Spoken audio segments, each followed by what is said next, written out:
today I'm going to teach chapter 9 of class 8. The name of the chapter is An Old Man is Ageless Wisdom. एक ऐसी जगह है जहाँ पर लोग बूढ़े भी हो गए हैं, लेकिन कोई भी उन्हें देखकर ये नहीं पता लगा सकता कि वो बूढ़े हैं। उनका एक सिंगल बाल भी सफ़ेद नहीं है बूढ़े होने के बावजूद भी, और उनके पास ऐसे इतना पैसा भी नहीं है कि वो उन्हें काले कर सकें। तो इसलिए जाहिर सी बात है वो नेचुरल तरीके से ही वो काले हैं और उनकी उम्र भी नहीं पहचानी जा रही है। तो कैसी है वो दुनिया और कैसे ये एक रियल बात है ये, और क्या इनके पीछे क्या कारण है उनका कि वो आज भी ऐसी तरीके के हैं। So let start the chapter. Odisha is a state with the beautiful thick forest and the famous Chilka Lake. It is well known for its great temples, the Puri Jagannath Temple and the Sun Temple of Konark are among the most remarkable achievements of ancient India. Odisha बहुत ही सुंदर और घने जंगल वाला एक state है जो कि चिल्का झील के लिए फेमस है और ये यहाँ के ग्रेट टेम्पल्स के लिए जाना जाता है। पुरी जगन्नाथ टेम्पल और सन टेम्पल कोणार्क का ये बहुत ही रिमार्केबल अचीवमेंट है एंसाइंट इंडिया का, मतलब पुराने भारत के बहुत ही पुराने ये टेम्पल हैं। ये आज भी बहुत ही यादगार वाले टेम्पल हैं। They are also landmark attraction for tourist, और टूरिस्ट के लिए बहुत ही अट्रैक्टिव लैंडमार्क हैं ये। However, there is a lot of poverty in Odisha and there are some 13,500 NGOs working in the state to help the poorest of the poor. हालांकि यह बहुत ही ज़्यादा गरीब भी है ये वाला स्टेट, और यहाँ पर कम से कम 13,500 NGO काम कर रहे हैं जो कि गरीबी के लिए ही काम कर रहे हैं और जो कि सरकार से भी नहीं है। ठीक है, NGO working the state of help the poorest of the people, गरीबी के लिए काम कर रहे हैं ये NGO। This is a state where many tribal people dwell in the deep interiors. ये एक ऐसा स्टेट है जहाँ पर बहुत सारे ट्राइबल पीपल बोला जाता है आदिवासी लोगों को, जो कि आदिवासी बोला जाता है, जो कि आजकल के कल्चर से दूर रहते हैं, जो कि ऐसी सुविधा नहीं यूज़ करते हैं, बिल्कुल पहले की ही दुनिया से रिलेटेड होते हैं, उन्हें बोला जाता है ट्राइबल पीपल। और वो आज भी इनके अंदर वो मिलते हैं, इस स्टेट के अंदर वो मिलते हैं। अंदर जाकर देखें तो the women wear brightly coloured sari, जो वहाँ की औरतें हैं ब्राइट कलर की साड़ी पहनती हैं और उस पर हरे रंग की पत्ती होती है, और ब्राइट येलो, चमकीला पीला, डार्क रेड, और सिंपल सा, मतलब इस तरह की साड़ी पहनती हैं। और एक सिंपल से जो उनके काले रंग के बाल होते हैं उन पर सिंपल सा फूल लगे हुए होते हैं और साधारण तरीके से वो बंधे हुए होते हैं। It's a delight to see them when you are travelling inside the forest. अगर आप जंगल के अंदर देखें, घूमें और इन औरतों को देखें तो बहुत ही सुखद सी, बहुत ही खुशी सी महसूस होती है, बहुत अच्छा सा लगता है। I choose to travel to Kalahandi. It's neither a town nor a city and it's not known for anything special. It's just another part of another tribal district like Mayurbhanj और कोरापुट। मैंने ट्रेवल करने के लिए कालाहांडी को चूज किया। कालाहांडी ना तो कोई शहर है, ना ही कोई कस्बा है, और ना ही किसी खास चीज़ के लिए ये फेमस है। ये तो जो दूसरे ट्राइबल डिस्ट्रिक्ट हैं उन्हीं की तरीके का ये है, जैसे कि मयूरभंज और कोरापुट है, ऐसा ही इसी तरीके का है ये। They say that before independence, Kalahandi was ruled by a king. आज़ादी से पहले, वो कहते हैं कि आज़ादी से पहले का कालाहांडी जिस पर राजा शासन किया करता था, the tribals believe that the king was a man with supreme powers and they were caretakers.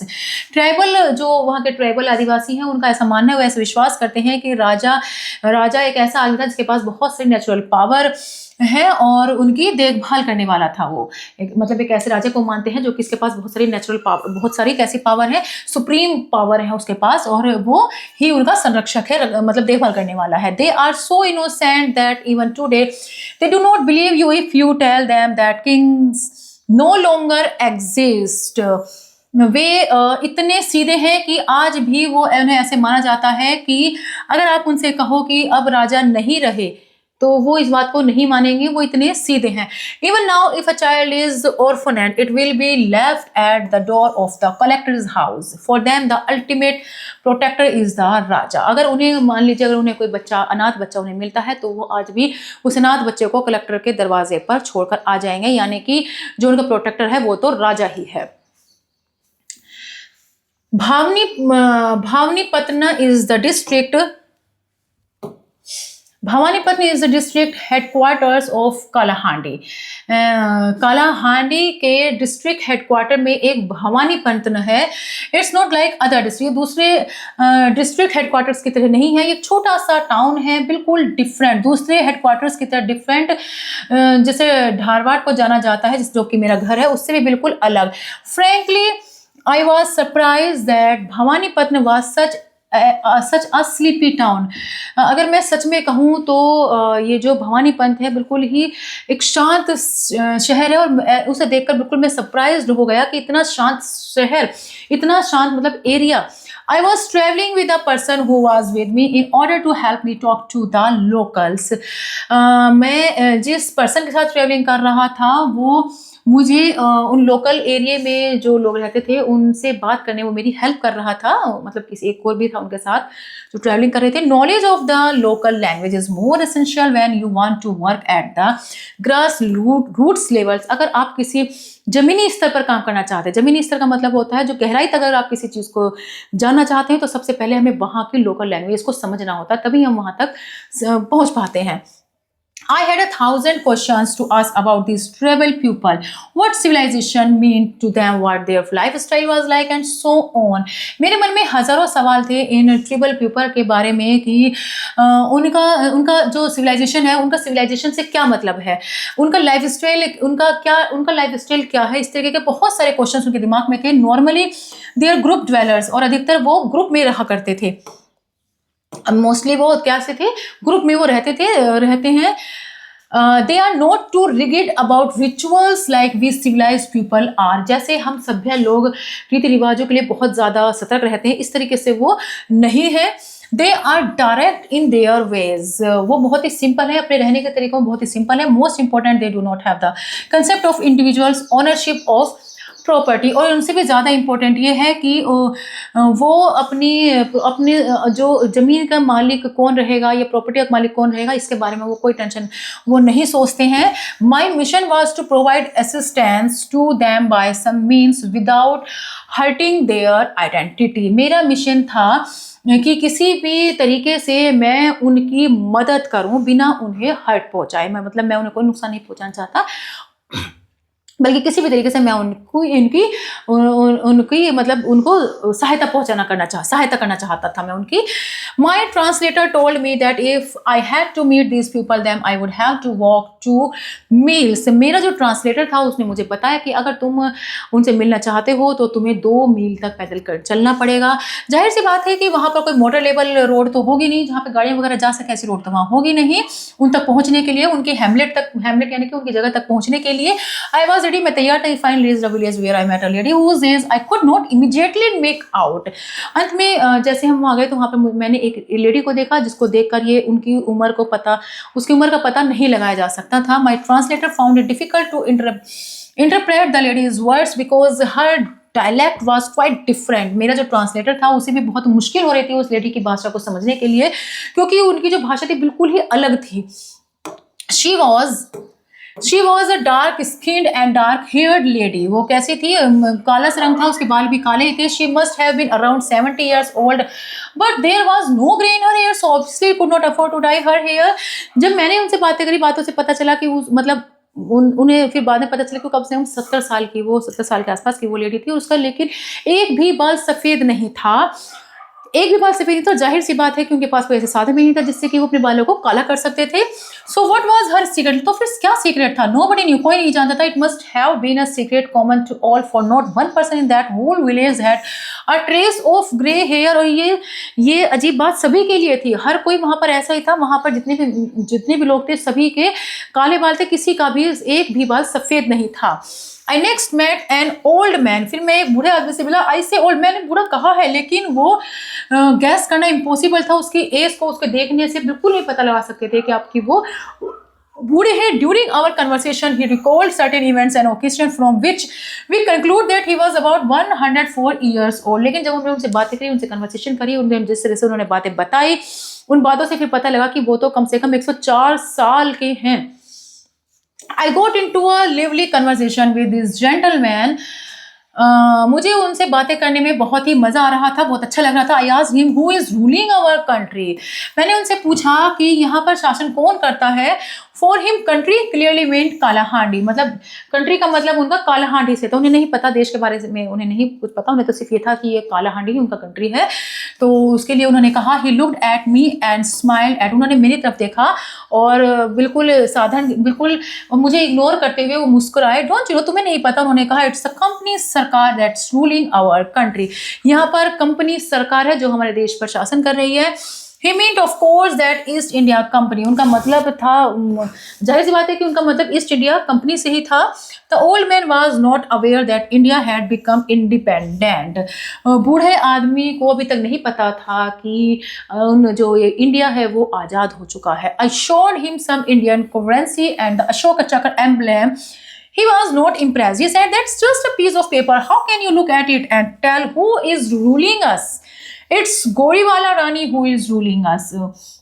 मैंने जो उस बूढ़े आदमी को कुछ इंडियन करेंसी दिखाई, अशोक चक्र दिखाया, लेकिन उसे कोई फर्क नहीं पड़ा। उसने कहा ये तो सिर्फ एक कागज के टुकड़े हैं, तुम इनसे कैसे पता लगा सकते हो कि हम पर कौन शासन कर रहा है, कैसे पता लगा सकते हो? गोरी वाली रानी ही है जो कि हम पर शासन कर रही है। I knew that the barter system was very important to the tribal people. मुझे पता था कि जो उनका जो वस्तुओं का लेन देन था वो उनके लिए सबसे ज़्यादा इंपॉर्टेंट था, उन ट्राइबल पीपल के लिए। So I asked him about it, इसलिए मैंने उनसे पूछा इसके बारे में। Do you know this small piece of paper can buy firewood, many saris, bags of salt and plenty of matchsticks. I remark, मैंने उन्हें समझाने की कोशिश करी कि क्या तुम्हें पता है कि तुम ये जो पैसे हैं ये वो चीज़ है जिनसे तुम कुछ भी खरीद सकते हो, जैसे कि तुम क्या क्या खरीद सकते हो, आग जलाने के लिए लकड़ी खरीद सकते हो, बहुत सारी साड़ियाँ खरीद सकते हो, नमक की बोरियाँ खरीद सकते हो, बहुत सारी माचिस खरीद सकते हो।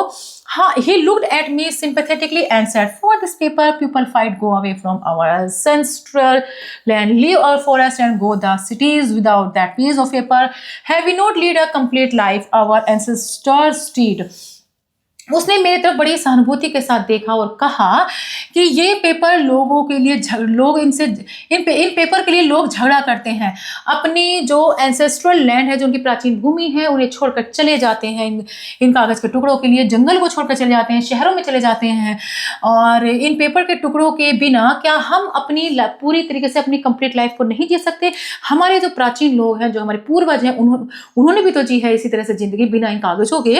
We are children of God, हम भगवान के बच्चे हैं और हम यहाँ बहुत खुश हैं, बहुत सेटल हैं इन पेपर के बिना ही। दिस इज गॉड, ये भगवान की जमीन है। नोबडी ओन्स देयर लैंड, इस जमीन का कोई भी मालिक नहीं है। No river has been created by us, जो नदी होती है इसे हमने नहीं बनाया है। ये जो विंड है ये हमारी नहीं सुनती है, ये जो रेन है, ये जो बारिश है, ये हमसे परमिशन नहीं लेती है। These are gifts of God, ये सब भगवान की गिफ्ट है। How we can sell or buy land, I don't understand, हम कैसे इस जमीन को खरीद सकते हैं, बेच सकते हैं, मुझे नहीं पता, मैं इन सब चीज़ों को नहीं समझता। वैन नथिंग इज योर्स, कुछ भी, वैन नथिंग, कुछ भी नहीं है आपके पास, आपका कुछ भी नहीं है, ये जो चीज़ है इनमें से आपका कुछ भी नहीं है, तो सब गॉड गिफ्टेड है। Then how can you mistake such transactions, तो फिर हम इस ट्रांजेक्शन को हम कैसे अपना सकते हैं? This little paper of yours can turn lives upside down, और इन पेपर की वजह से ही हमारी जो जिंदगी है बहुत उठापटक हुई रहती है, इन पेपर की वजह से, इन कागज़ की वजह से ही। कागज से मतलब यहाँ पर पैसों से मतलब है यहाँ पर ट्राइबल पीपल का। I had no words by way of reply, मेरे पास कोई शब्द नहीं थे उसके सवालों के जवाब के लिए, कोई वर्ड नहीं थे मेरे पास। अंटिल दैट मोमेंट, उस क्षण तक, I was convinced that I knew more than I did, मतलब उस कुछ क्षण तक तो मैं, ऐसा लगा मुझे जैसे कि मैं जो जानता हूँ अब और मैं जानने गया हूँ, ऐसा मुझे लगा। We know about currency movements, हम करेंसी मूवमेंट के बारे में जानते हैं, पॉलिटिकली पार्टीज के बारे में जानते हैं, हम बिल गेट्स और बिल क्लिंटन के बीच का डिफरेंस हम जानते हैं। Here was a man who knew none of this, लेकिन वो आदमी जो इन सब के बारे में नहीं जानता, फिर भी knew that nobody owned the land, the mountain और द विंड, फिर भी वो फिर भी वो जानता है कि कोई भी इस जमीन का, इस पर्वत का, इन हवा का कोई भी मालिक नहीं है। हु इज मोर सिविलाइज्ड, कौन ज्यादा सभ्य है, कौन ज्यादा सिविलाइज्ड है, कौन ज्यादा सभ्य है, कौन ज्यादा ज्ञानी है। This wizened old man in the Kalahandi forest or those of us with a finger on the pulses of the internet. वो वाला आदमी जो कालाहांडी का जो कि कालाहांडी का वो बूढ़ा आदमी, या फिर वो लोग जो इंटरनेट की नब्ज पर अपनी उंगलियों को पकड़े हुए हैं, जो बिल्कुल इंटरनेट की दुनिया में खोए हुए हैं, पैसों की दुनिया में बिल्कुल खोए हुए हैं। कौन ज़्यादा ज्ञानी है मुझे नहीं पता। तो ये कहानी नहीं है, ये बिल्कुल सच्ची बात है। ऐसा भी है। देखिए पैसों के लिए ही हम यहाँ पर जितने भी झगड़े होते हैं सब पैसों के ऊपर ही होते हैं। अगर इस पैसे को ही छोड़ दें तो कुछ भी झगड़ा नहीं है। हमें नेचर ने सब कुछ दिया हुआ है, अगर हम उसको सेफ तरीके से रखें तो सब कुछ है हमारे पास। I hope you have learn to this chapter very well. We will meet in next class. Goodbye and thank you.